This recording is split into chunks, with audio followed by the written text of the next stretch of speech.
Friends, welcome back to my channel. সবাই কেমন আছো? আই হোপ সবাই খুব ভালো আছো, খুব সেফ আছো আর অনেকটা পজিটিভ আছো। আজকে মেঘলা একটা দিন, ওয়েদারটা বেশ ভালো, মানে দুর্দান্ত একটা ওয়েদার। লাঞ্চটা করব তার আগে ভাবলাম আমি অবশ্যই ভেজেছি কিছু বেগুনি।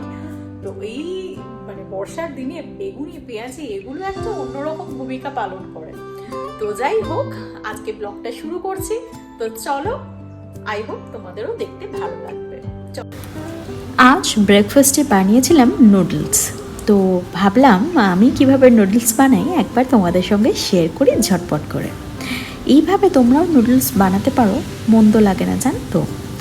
অ্যাকচুয়ালি ম্যাগির প্যাকেট বা যে কোনো নুডলসের প্যাকেটের গায়ে যে সুন্দর করে ছবিটা আঁকা থাকে না, কাইন্ড অফ ওই রকমই বানাবো। তো তার জন্য কড়াইতে চটপট করে একটু জল দিয়ে নিয়েছিলাম। জলটা একটু গরম হতেই তার মধ্যে নুডলসগুলো দিয়ে দিলাম। এবার জাস্ট একটু মানে গরম হয়ে এলে ভালো করে যখন দেখবো যে আমার নুডলসগুলো মানে মোটামুটি গলে গেছে, তো তখন স্টেন করে নেব। তারপরে কড়াইতে তেল দিয়ে দুটো ডিম জাস্ট স্ক্র্যাম্বল করে নেব। আর আমি না এখানে ফ্যাবস্টার মশালা মাজাটা নিয়েছি। এটা ম্যাগির মতোই টেস্ট, ইপি বা এই ধরনের নয়।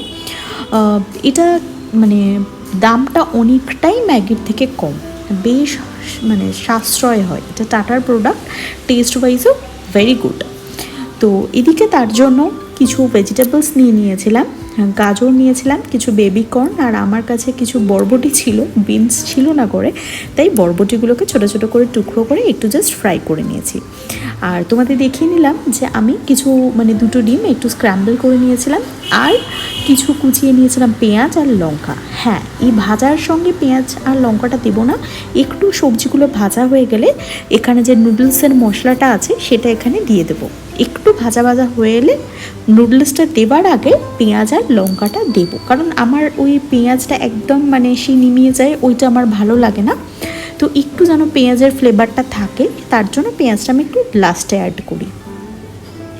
এবার জাস্ট মশলাটা ভালো করে ওই সবজির মধ্যে মিশিয়ে নেব, ব্যাস। তারপরে নুডলসটা আমরা ওতে দিয়ে দেব, হয়ে গেল। আর আমি এখানে একটুখানি গরম মশলা অ্যাড করেছি, এটা অপশনাল, তোমরা করতেও পারো নাও করতে পারো। আরও একটা জিনিস অ্যাড করেছি, সেটা হচ্ছে গুঁড়ো লঙ্কা। এটা তোমরা অ্যাড করতেও পারো নাও করতে পারো, এটা আমি আমার স্বাদের জন্য ব্যবহার করেছি। কারণ দেখো, নুন আর ঝালটা আমার মনে হয় যে যার স্বাদ অনুযায়ী ব্যবহার করে। আমি আজকে একটু ঝাল ঝাল করে খেতে চেয়েছিলাম, তাই একটু গুঁড়ো লঙ্কা অ্যাড করেছি। তো এর মধ্যে এবার জাস্ট নুডলসটা অ্যাড করে দেবো, ভালো করে মিক্স, ব্যাস একদম রেডি। তো এইভাবে একবার ট্রাই করে দেখতে পারো, নুডলস ভীষণ ভালো লাগে। তো চলো চটপট করে ব্রেকফাস্টটা আগে সেরে নিই, তারপরে তোমাদের সঙ্গে আবার কথা হচ্ছে দুপুরবেলা লাঞ্চের টেবিলে। জানেন, আমার একটা কথা ভীষণ মনে হয়, সেটা হচ্ছে খাওয়া দাওয়া এমন একটা জিনিস যেটাতে শুধু আপনার পেট বা মন ভরে এমন নয়, খাবারের সাথে জড়িয়ে থাকে নানান স্মৃতি।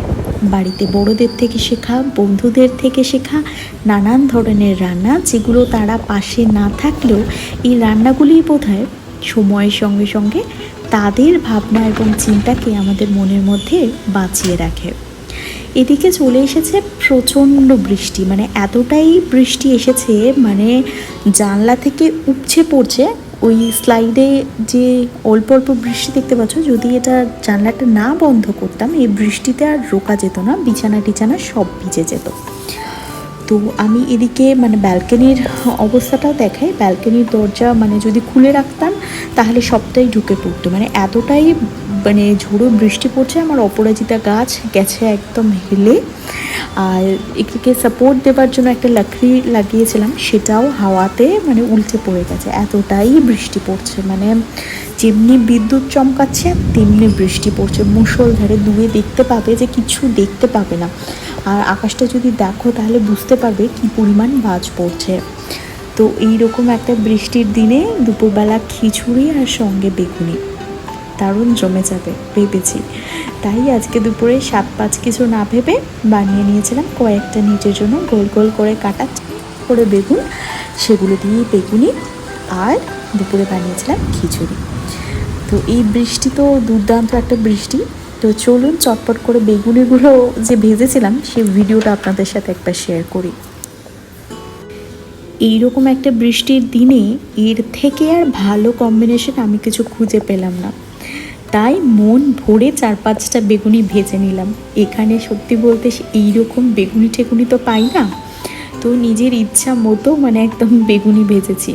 তো এই 5খানা বেগুনি দিয়ে আজকে খাবো বেশ গোবিন্দভোগ চালের খিচুড়ি। মানে গোবিন্দভোগ চালটা বাছিয়ে রেখেছিলাম, কিন্তু আজ মনে হলো আর ইন্দ্রাণী বা অন্য কোনো চাল না, কমপ্লিটলি গোবিন্দভোগ চালের খিচুড়ি খাবো সেই বাড়ির মতো। তো 1 চামচ ঘি ভরে সেই মানে খিচুড়ির ওপর দিয়ে একদম মন ভরে প্রাণ ভরে খেলাম, বিশ্বাস করুন। আর এটা ছিল না পুরো সবজি খিচুড়ি, গাজর ছিল, আলু ছিল আর বরবটি ছিল, বিনসটা ঘরে ছিল না। তো দুপুরবেলার লাঞ্চ হয়ে গেছে, এখন বৃষ্টি একটু শান্ত হয়েছে। আমি ব্যালকনির নিচে বসে আছি আর হাঁ করে না বৃষ্টিটা দেখছি, এত অপূর্ব লাগছে। আর এত বৃষ্টির মাঝে বাড়ির সামনে কীরকম জল জমেছে একটু দেখাই। আসলে আমি বোঝাতে পারছি না ক্যামেরায় কতটা, মানে একটু উঁচু জায়গাটা আপনারা বুঝতে পারবেন না, কিন্তু দেখুন এই সাইডটায় কমপ্লিটলি জল জমে গেছে। তো বৃষ্টি তো দুর্দান্ত পড়েছে, সঙ্গে জমেছে বেশ জল। মানে যাই হোক, এই বৃষ্টির দিনটা আমি হয়তো বাড়িতে বসে আছি বলে হয়তো ভীষণ এনজয় করছি, কিন্তু যারা রাস্তায় বেরোচ্ছে তাদের জন্য সত্যিই খুব খারাপ লাগছে। আর মহারাষ্ট্রের বৃষ্টি না প্রচণ্ড পরিমাণে হয়, যেটা আমি দেখলাম। মানে আমার এই হয়তো 7-8 মাসের এক্সপিরিয়েন্স হবে, বাট এখানে মহারাষ্ট্রে এই যে বর্ষাকালে যে বৃষ্টিগুলো না মানে দুর্দান্ত। আর পাখিগুলোও দেখুন, তারাও নিজেদের খোপে খোপে গিয়ে চুপচাপ বসে আছে।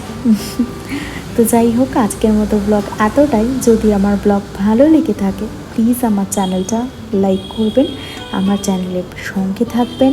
আর আপনারা জানেন আমার ভিডিও যদি ভালো লাগে তাহলে অবশ্যই একটা লাইক করে যাবেন, আর আপনাদের গুরুত্বপূর্ণ কমেন্ট অবশ্যই আমাকে করবেন। আজ তবে আসি, বাই। প্রেজেন্টলি আমার বর মুম্বাই পোর্টে আছে আমার অফিসের একটা প্রজেক্টে। তো যাই হোক, সেখানকার ওয়েদারটা একটু দেখায়। মানে আকাশটা পুরো কালো হয়ে আসছে, এরপরে ঝড় বৃষ্টি এলে না জানি কী হবে। সেই ভিডিওটাও আমাকে পাঠিয়েছিল, তো সেটাই আপনাদের সঙ্গে একবার শেয়ার করলাম। তো আমি জাস্ট দেখছি আর ভাবছি। তো যাই হোক, আজকের মতো ব্লগ এতটাই, টাটা।